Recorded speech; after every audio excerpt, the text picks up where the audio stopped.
빨리 대표병에 빨리 걸리셔서 그 대표병을 빨리 내려놓으실 수 있으면 좋겠고요. 실패를 한 번쯤은 저는 해봐야 된다고 생각을 해요. 그 고통스러움을 이겨내야만 내가 가진 그릇이 깨지고 훨씬 더 크게 성장을 할 수 있다고 생각을 하거든요. 오늘 주제는 바로 쇼핑몰 창업편입니다. 자, 그럼 패션 쇼핑몰이잖아요. 네. 이게 다른 카테고리랑 좀 비교해서 다르게 좀 접근해 하거나 알아야 되는 게 있나요? 요즘 스마트 스토어나 이런 데서 뭐 네. 진짜 다양한 아이템 많이 팔잖아요. 뭐 소파도 팔고 책상도 팔고 컵도 팔고 뭐 아니면 영양제도 팔고. 근데 이제 패션에서 판매를 한다고 하면은 패션은 일단 어떨 때 구매하세요? 옷을? 내가 무슨 뭐 데이트라든가 뭐가 네. 어떤 뭐가 필요할 때 그러면은 만약에 옷가게에 갔어요. 뭐 먼저 보세요? 걸려있는 옷부터 보죠. 그쵸? DP된 옷. 그쵸? 디자인을 먼저 보잖아요. 네. 그래서 패션은 처음에 가장 예뻐야 된다. 디자인이. 어. 예쁜 걸 골라야 돼요. 그리고 그 다음이 차별성이거든요. 차별성이 뭐냐면은 내가 다른 데와 어떻게 이걸 다르게 표현하냐. 쇼핑몰은 사진만 보고 사잖아요. 그렇죠. 내가 직접 입어볼 수도 없고 만져볼 수도 없으니까. 그래서 내가 이 상품을, 이 패션을 가장 예쁘게 보일 수 있게 사진을 찍고 모델을 쓰고 그리고 이 상품의 기능성, 이 상품을 입었을 때 내가 어떤지, 이 상품이 방수가 된다. 그런 것들 보여주고 그 다음 마지막이 가격이거든요. 우리가 옷을 오프라인 매장에 가서도 가격표만 먼저 다 보고 다니지는 않잖아요. 그렇죠, 그렇죠. 처음에 먼저 디자인 보고 괜찮으면 가격표를 보죠. 네, 맞아요. 그런 원리예요, 이것도. 먼저 예쁜 거. 네. 처음은 무조건 예뻐야 돼요. 참 무조건 예뻐야 된다. 네. 그럼 예쁜 걸 바라볼 수 있는 눈이 있는 사람도 있어야 되겠네. 있어야죠. 어쨌든 대표님은 23살 때 온라인 쇼핑몰 창업하고 29세잖아요, 지금. 네. 얼굴도 상당히 애띠인 외모이신데 어린 나이 어쨌든 많은 돈을 버신 거잖아요. 매출액이 80억까지 갔으니까. 그러면 취한 적은 없으세요? 엄청 초반에 그랬어요. 그러니까 좀 대표병 걸릴 때가 있다고 하잖아요. 아, 그렇죠, 그렇죠. 네. 그래서 처음에는 되게 내가 엄청 잘난 사람이다. 난 짱이다. 그런 생각을 가지고 살았었거든요. 뭐 어떤 것들을 했어요? 뭐 그냥 취한 시절 얘기입니다, 여러분. 지금 그렇다는 게 아니라. 되게 쪽팔린데 이제 학교 다닐 때도 네. 이제 오픈카를 타고 다녔어요. 막 학교에. 대학교. 네. 이야, 부럽다. 네, 외제차 오픈카를 타고 다니면서 네. 괜히 막 음악 틀고 다니면서 일부러 한 바퀴 더 돌고. 네, 그 멍청한 지금 생각하면 진짜 쪽팔린데 네. 그런 거 하고 다니기도 하고 뭐 친구들이랑 밥 먹을 때 네. 내가 다 결제하고 이야. 멋있었죠. 어떻게 보면은 그런 네. 거는 그런 거 하면서 좀 취했었던 것 같아요. 야, 제가 한 번도 이 뚜껑 열린 차를 못 타봐서 그런데 뚜껑 열린 차를 타고 다니면 조금 뭐 도움되는 것들이 있어요? 어쨌든 뭐 나쁘게 보는 시선도 있지만 플러스가 되는 것도 있긴 하잖아요. 개방감이 공기를 한 번에 네. 다 느낄 수 있다? 공기. 네, 그리고 그런 거 말고 제가 지금 뭘 물어본지 알잖아요. 쪽팔려서 내가 좀 시선을 많이 받아요. 시선. 네. 그때 당시엔 그런 걸 좀 즐겼었어요. 왜냐면 좀 말씀드렸다시피 관종기가 있었기 때문에 네. 사람들이 쳐다봐주면 괜히 좋은 거예요. 그래, 나 박세영이다. 나 이만큼 산다. 내가 한 거다. 근데 이제 그때 당시 주변 시선은 진짜 금수저다 그런 거였죠. 그렇죠, 그렇죠. 어쨌든 본인 힘으로 노력해서 벌어서 네. 본인이 다시 오픈카를 타는 거니까 그게 뭐 잘못됐다고 볼 수는 없죠, 절대. 그쵸. 전 그래서 당당했어요. 이거 뭐 누가 사준 것도 아니고 네. 내 돈으로 내가 항상 한 거니까. 사실 요즘에는 그 뭔가 남한테 보여주는 것도 좀 중요한 세상이긴 하잖아요. 근데 내가 가진 게 너무 없는데 보여주는 거에 너무 집착하는 것도 좀 안 좋은 거긴 하고, 그런 부분에서 어떻게 보면 대표님은 예전에 좀 굉장히 좀 그런 거에 좀 보여주려고 노력했는 분이잖아요. 근데 지금은 좀 그러지 않고 지금은 이제 그런 걸 좀 티를 내지 않는 삶으로 가고 계신 건데, 과거를 좀 돌아보시면 좀 어떻고, 그래도 지금 보여주는 걸 조금 인스타그램 이런 것도 사실 많잖아요. 그런 분들한테 뭔가 좀 조언이라든가 이야기하고 싶은 게 있다면? 조언이라고 하긴 조금 그렇고요. 네. 인스타그램 요즘 너무 많이 하니까. 근데 그 안에서 보면은 분명 이게 자연스럽지 않은 사람들이 있거든요. 너무 자랑하는 사람들이 꼭 있어요. 맞아. 근데 그런 분들을 실제로 만나 뵈면은 대부분은 그게 자연스럽지 않은 게 진짜더라고요. 그러니까 가짜의 삶을 인스타에 올리는. 그러니까 한 번씩 이런 거 있어요. 뭐 맨날 인스타그램에 소고기 올리고 아니면 뭐 슈퍼카, 좋은 술, 막 클럽 이런 거 올리면은 그 사람은 매일 그러고 살까? 저는 생각했을 때 그게 아니거든요. 그 특별한 순간을 우리 인스타에 올리잖아요. 그렇죠. 하이라이트. 네, 그 사람들은 그 소고기 먹고 좋은 술 먹고 좋은 차 타고 하는 게 특별한 순간이란 말이에요. 그렇기 때문에 그걸 올리는 거예요. 근데 저는 뭐 이런 말 하긴 좀 그러지만 그게 일상이기 때문에 안 올리거든요. 저한테는 하나도 특별하지가 않아요. 그래서 요즘은 그런 게 느껴져요. 이 사람들의 인스타그램을 다 보면은 아, 이 사람들 이런 게 이래서 이러는구나. 그래서 저는 그런 걸 올리는 사람들은 오히려 그게 특별한 사람들이고 그런 걸 안 올리고 혼자 조용히 사는 사람들이 훨씬 더 진짜구나 그런 걸 느껴지더라고요. 그러면서 실제로 돈 많은 분들도 많이 만나봤는데 그분들은 그런 거 절대 안 올려요. 그냥 자연스러워요. 항상 다. 자, 어쨌든 대표님은 그 어린 시절에 좀 부유한 집안에 태어나셨죠? 부유한 집안에서 태어나셨지만 어쨌든 아버지의 사업이 좀 잘 안 되시면서 조금 이제 본인의 삶도 바닥을 좀 치셨고 거기서 다시 좀 치고 올라와서 뭔가 잘하고 있다가 또 본인의 빚도 한 1억 정도 가지면서 또 바닥을 좀 치고 다시 또 매출액이 이제 80억까지 올라갔다가 지금은 본인의 잘못도 아니고 누구의 잘못도 아닌 뭔가 세상에 닥친 위기로 인해서 좀 약간 바닥을 향해 살짝 내려가고 있는데 지금 뭔가 내 인생이 지금 바닥이다 생각하신 분들이 뭐 살면서 다 많이 있을 수 있잖아요. 그분들한테 좀 힘이 되는 이야기 한번 해주신다면. 저도 처음에 이 30만 원을 가지고 이렇게까지 될 줄 몰랐어요. 이게 그냥 하다 보니까 어느 순간에 이렇게 된 거거든요. 진짜 뒤를 돌아보면은 크게 막 기억에 남는 순간들이 많지가 않아요. 그냥 자연스럽게 왔거든요.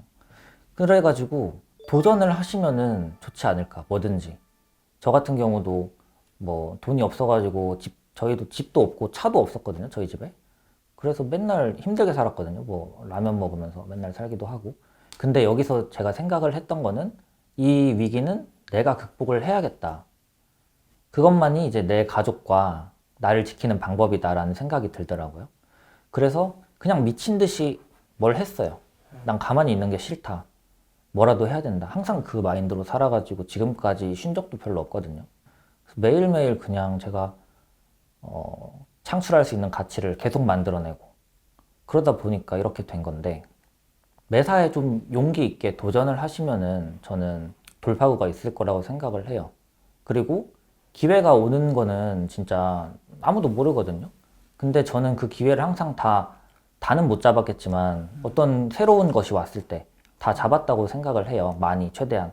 근데 그런 것들을 알아볼 수 있게 그리고 그런 것들을 잡으려면 내가 항상 준비가 되어 있어야 돼요. 그 준비라 하면은 뭐 내가 돈이 많거나 이런 게 아니고 내 마음가짐, 그러니까 마인드가 좀 갖춰져 있어야 되거든요. 저는 항상 또 생각을 하는 게 사람은 마인드에 따라서 그릇의 크기가 결정된다. 그래서 거기에 담을 수 있는 돈의 크기도 결정되고. 내가 예를 들어서 좋은 마음을 가지고 이 사람을 돕고 저 사람을 돕고 하면은 그건 언젠가 다 돌아와요. 근데 내가 돕기 싫어가지고 막 나 혼자만 알 거야 하면은 세상 누구도 나를 돕지 않거든요. 그러니까 세상은 혼자 살아가는 게 아니기 때문에 좋은 마인드를 가지고 여러 사람을 돕고 또 좋은 마인드를 가지고 일을 대하다 보면은 기회가 항상 찾아오는 것 같아요. 대표님 예전에 아르바이트 많이 했다고 하셨잖아요. 아르바이트 뭐 했었죠? 고깃집 고깃집. 그리고 뭐 서빙 같은 거 많이 했었고요. 네. 진짜 특이했던 거는 계곡에서 여름에 돌 사이 뛰어다니면서 서빙하는 것도 해봤어요. 아, 노래방에서 서빙도 해보고 아침에 6시에 가가지고 인력사무소 같은 데 가서 일자리를 구하기도 하고 주로 서빙을 엄청 많이 했어요. 서빙을. 네, 그게 제일 간단하니까. 이전에 대표님 하셨던 일이 아르바이트라든가 아니면 뭐 중고나라에서 뭔가 사고 파는 거, 그다음에 게임에서 뭐 아이템 사고 파는 거, 어떻게 보면 좀 단순 업무에 가까웠다고 볼 수 있잖아요. 네, 어떻게 보면 창업을 해서 지금 했던 것들은 이런 거에서 조금 다른 차원의 것들이 있잖아요. 요 두 가지가 좀 어떤 것들이 좀 달랐다고 생각하세요? 많은 분들이 사실 이제 단순 노동에 가까운 일들 하시는 분도 되게 많이 있잖아요. 저는 그런 일일수록 어떻게 보면 뭐 미래로 갈수록 기계로 대체될 수도 있지만 어쨌든 이게 창출할 수 있는 가치도 좀 작을 수 있다 생각하거든요. 근데 뭔가 창업이라든가 이런 거 새로운 거는 내가 되게 힘들게 접근하지만 단순하게 접근할 수 있는 건 아니잖아요. 근데 대신 그만큼 내가 이걸 잘한다면 이 가치도 되게 커질 수 있다 생각합니다. 만약에 대표님이 아르바이트만 게임에서 아이템 파는 것만 계속했다면 매출액이 거기서 80억이 나올 수는 없는 거잖아요. 근데 저는 창업도 처음엔 단순하게 접근해야 된다고 생각을 해요. 제가 처음에 선글라스 팔 때 이걸로 사업을 해야겠다라는 생각이 아니었거든요. 네. 저 그냥 단순하게 용돈 벌어야겠다. 내가 생활비 벌어야겠다라고 생각을 하면서 접근을 한 게 점점 커지면서 여기에 대한 이제 운영을 어떻게 해야 되지 생각이 붙는 거거든요. 쇼핑몰 같은 경우도 제가 처음에 내가 이걸로 막 100억, 1000억을 팔아야겠다 생각한 게 아니고 그냥 사진 찍어서 팔아보자. 단순한 생각을 가지고 했어요. 근데 이제 그게 운영을 하면서 여러 가지 생각들이 더 붙어요. 그럴 수밖에 없고 커지면서. 어떻게 보면 시작할 때는 너무 많은 생각하지만 단순하게 시작하고 시작한 이후에는 어떻게 하면 더 잘할 수 있지 생각을 좀 많이 하는 게. 그러니까 시작하는 게 전 첫 번째라고 생각을 해요. 그리고 보통 사람들이 생각하는 게 난 완벽주의라서 난 완벽하게 시작해야 돼. 그런 경우가 많거든요. 근데 완벽주의란 말은 세상에 있을 수가 없어요. 왜냐면은 완벽하게 시작한다는 게 어떤 거라고 생각하세요? 불가능하죠. 맞아요. 끝이 없잖아요. 더 예쁘게, 더 멋있게 어떻게 그렇게 하면 최고가 되는 게 대체 뭔지 모르잖아요. 그래가지고 저는 완벽하게 해야 된다는 말은 핑계라고 생각을 해서 그냥 무조건 해야 된다. 그게 어떤 형태로든 상관없어요. 그건 발전하는 거니까. 그렇죠. 사실 완벽하게 시작한다는 자체가 말에 되게 어불성설이죠. 네. 근데 그런 분이 엄청 많잖아요. 사실 우리가 어떻게 하는지 알아서 시작하는 게 아니라 어떻게 하는지 알기 위해서 시작하는 거고 시작하면서 가정을 향해 가다 보면 이제 쇼핑몰에 대해서 내가 이제 되게 많이 알게 되고 대표님도 이 쇼핑몰을 6년, 7년 운영하시다 보니까 굉장히 많이 알고 있는 거잖아요. 맞아요. 아는 건 저도 하나도 없었어요. 그렇죠. 그냥 하다 보니까 이게 다 늘어난 것 뿐이지. 자, 매출액 80억을 만들고 난 다음에는 아무래도 성공하신 분들 조금 더 많이 만날 기회들이 좀 있잖아요. 그분들은 좀 뭐가 다른 것 같으세요? 마인드가 달라요. 그러니까 일단 돕고자 하는 마음이 굉장히 커요. 서로 잘 되자는 느낌이고, 그리고 그런 데에서는 또 정보가 있잖아요. 좋은 정보. 근데 그것들이 그분들 사이에서만 공유가 돼요. 그러니까 서로 근데 그분들은 그걸 돕고자 해서 그냥 하는 게 아니고 일상이거든요. 그냥 야 이런 거 있는데 뭐 예를 들어 주식도 마찬가지예요. 나 이런 좋은 주식이 있는데 한번 사봐. 이렇게 하면은 이 사람들도 이 정보가 또 좋은 게 있으면 나눠주고 하는데 이것들이 아래까지 안 내려가는 이유가 있어요. 왜냐면은 이 아래 그러니까 정보가 없는 사람들이 있잖아요. 그 사람들은 정보의 교환이 안 된단 말이에요. 그래가지고 이 밑에까지 안 내려가는 건데 정보를 교환할 수 있을 만큼의 그 동등한 위치여야 되겠죠. 그냥 이 자연스러운 정보 교환? 그러면서 서로 돕게 되는 그런 느낌이 있는 것 같아요. 그러니까 시기 질투하거나 그런 것도 없고. 대표님은 29에 어쨌든 매출액 80억 정도를 만들었잖아요. 흔히 옛말에 그런 말 있잖아요. 소년급제를 조심해야 된다. 어린 나이에 성공을 할수록 뭔가 안 좋은 일이 터질 수도 있고 뭔가 그 이후에 잘 되기 힘들 수도 있다. 어떻게 보면 이제 대표님이 그 23살에 창업을 하고 난 다음에 잠시 빚이 있고 했던 것들도 그게 좀 저는 해당될 수 있다 생각하거든요. 네네. 지금 이 영상을 보시는 분들도 시청자분이 지금 어린 나이에 돈을 많이 벌고 계신 분들도 있을 수 있잖아요. 그분들한테 뭔가 좀 해주고 싶은 메시지 하나 있을까요? 빨리 대표병에 빨리 걸리셔서 그 대표병을 빨리 내려놓으실 수 있으면 좋겠고요. 왜냐면 나중에 생각하면 진짜 웃긴 일이거든요. 그렇죠. 그리고 실패를 한 번쯤은 저는 해봐야 된다고 생각을 해요. 그러니까 실패를 한다는 것은 엄청나게 고통스러운 순간이지만 그 고통스러움을 이겨내야만 내가 가진 그릇이 깨지고 훨씬 더 크게 성장을 할 수 있다고 생각을 하거든요. 그래서 이런 말이 있었어요. 제가 좋아하시는 분인데 신께서는 선물을 주실 때 시련이라는 포장지에 싸서 준다. 제가 굉장히 좋아하는 말이거든요.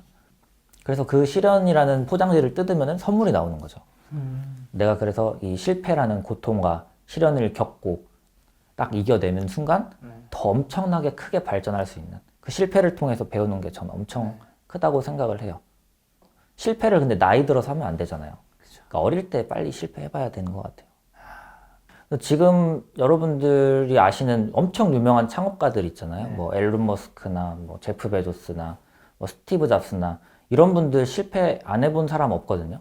그러니까 세계적으로 성공한 사람들을 실패를 안 해본 적이 없어요. 사람들이 전부 다.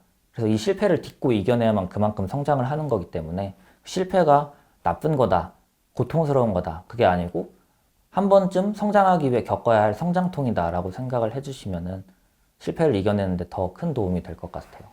네, 알겠습니다. 오늘 만나뵐 손님은 중고나라에서 30만 원 시작해 창업 6, 7년 만에 매출액 80억을 만드신 언니구두 박세영 대표님이었습니다. 지금까지 여러분의 소중한 시간 함께 해주셔서 정말 감사합니다. 오늘도 김 작가였습니다. 고생 많으셨습니다. 수고하셨습니다.